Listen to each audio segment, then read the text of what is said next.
the last video, we walked through setting up Sol with RP-1 for the ultimate hardcore real solar system experience. But a lot of you asked in the comments, what if I just want the massive scale of the real solar system, but I don't want the brutal, punishing mechanics of RP-1 career mode? This video will show you exactly how to do that. First, we'll break down the 4 main ways people play without RP-1, then we'll build a clean base installation of Sol, and finally I'll walk you through how to configure each of those 4 variants so you can choose the one which fits your playstyle. If you drop RP-1, you have 4 main routes to choose from. Route number 1 is Sol plus Realism Overhaul. This keeps the hardcore physics like real fuels, limited engine ignitions, ullage, but ditches the career grind entirely. It's perfect for building realistic replicas in Sandbox mode. Route 2 is Sol plus SMURF. This gives you the massive real scale but keeps the rockets behaving like vanilla KSP. SMURF adjusts tank masses and engine thrust so you can actually reach orbit without needing 40 stages for stock parts. Route 3 is Sol plus LRTR, or Less Real Than Realism. This is the ultimate middle ground. It scales up stock parts for real scale and gives you a structured career mode, but it's significantly more forgiving than RP-1 career mode. And Route 4 is running Sol at 2.5 times scale. For those who remember KSRSS, Kerbal-sized real solar system, Sol is actually its modern successor from the same developer, Ballistic Fox. By scaling down to 2.5 times, the Earth and Moon are large enough to look and feel realistic, but small enough that vanilla KSP parts work perfectly out of the box, with 0 scaling mods required.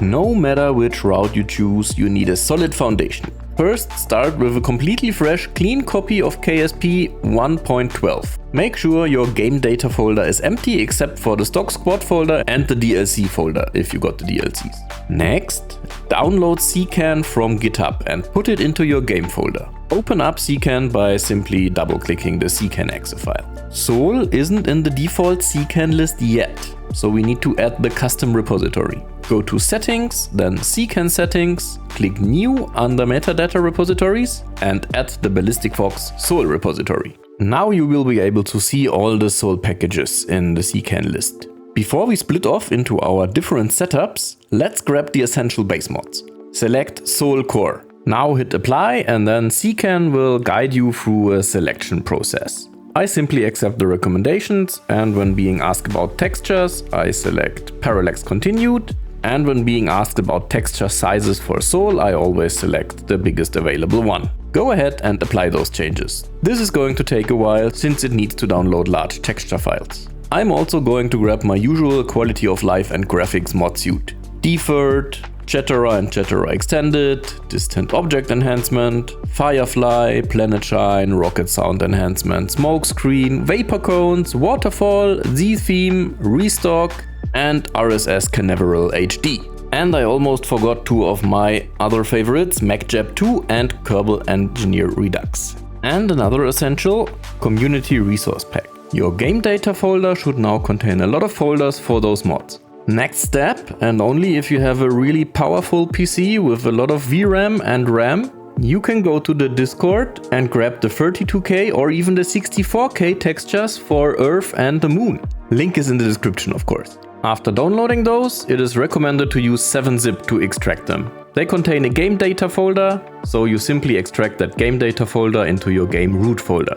It will place everything correctly then. So after that, you will have in your game data folder a folder named Sol Add-ons, which contains the 32 or 64K textures. Next, if you have bought it, we manually install BlackRack's True Volumetric Clouds V5. Before we can start, we need to delete 2 folders: Environment, Visual Enhancements and Scatterer. The process is the same as with the Sol add-ons. Simply open the zip in 7-zip and extract the game data folder into your game root folder.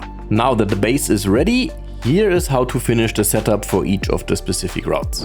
For Route 1, the Sandbox replica with Realism Overhaul. Simply search for Realism Overhaul in CKAN and hit Apply. Also make sure to grab the recommendations. And that's already it. For Route 2, the stock-alike setup, simply search for SMURF and install it. That's it. I would highly recommend to also grab procedural parts and benign procedural wings.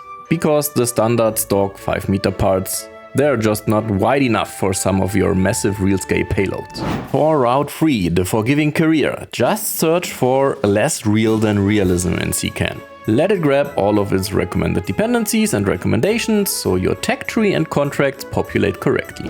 And finally, Route 4, Sol at 2.5 times scale. Since Sol is the direct successor of KSRSS, we use our exact same base install from CKAN. Since Sol is already part of our base install from CKAN, we don't need to do much, we just need to edit a config file. We need to edit the config file manually because CKAN currently won't let you pick the scale like it lets you pick the texture resolution already. So go to your game data folder, look for the Sol configs folder, and in there will be a sol configuration.cfg file. Open it in whatever text editor you prefer.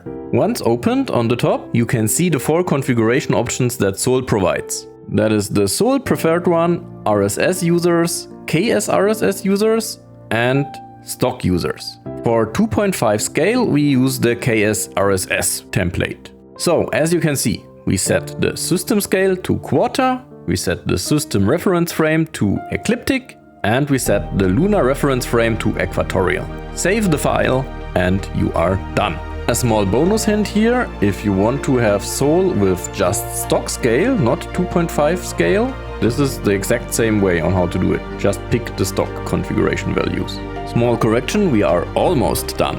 Remember, we are now at 2.5 scale, so unfortunately the RSS Canaveral HD mod will not work anymore.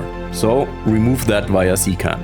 After that, go to the GitHub page of Katniss Cape Canaveral KSRSS. Download the latest release and unzip it into your game data folder as with every other manually installed mod before. You have to extract the folder called Modern into the extracted Katniss Cape Canaveral folder. It contains an instance folder, and into that instance folder you put that Modern folder. This will give you the nice cape in 2.5x scale. Let me give you some examples of how these actually play. With Realism Overhaul, you are dealing with the hardcore mechanics. Notice the real-world propellants in the VAB. During flight, you actually have to fire your RCS thrusters to settle those propellants known as ullage, before you can ignite your engines in a vacuum. It is tough, but incredibly rewarding for realistic replicas. If you go the SMURF route, you are still dealing with that massive real-scale Earth, which takes about 9,400 meters of delta V to reach orbit. But as you can see, you can do it using massive standard KSP fuel tanks and regular liquid fuel and oxidizer. No ullage, no limited ignitions, just big rockets and vanilla mechanics. With less real than realism, you get the best of both worlds for a career playthrough. You still get these great historical style progression contracts in mission control, but you get to complete them using standard stock parts that have simply been scaled up to meet the demands of the real system scale. Finally, with Sol at quarter scale, because the Earth is scaled down, standard stock parts are perfectly proportioned right out of the box. You get the gorgeous visuals of Sol and the realistic orbital challenge, without needing a single physics or part scaling mod. And there you have it. You don't need to suffer through the complexities of RP-1 to enjoy the absolute beauty of the Sol mod. Let me know in the comments down below which of these 4 routes you're going to try first. If this video helped you out, give it a like, subscribe for more space sim content, and I'll see you in the next one. Bye bye!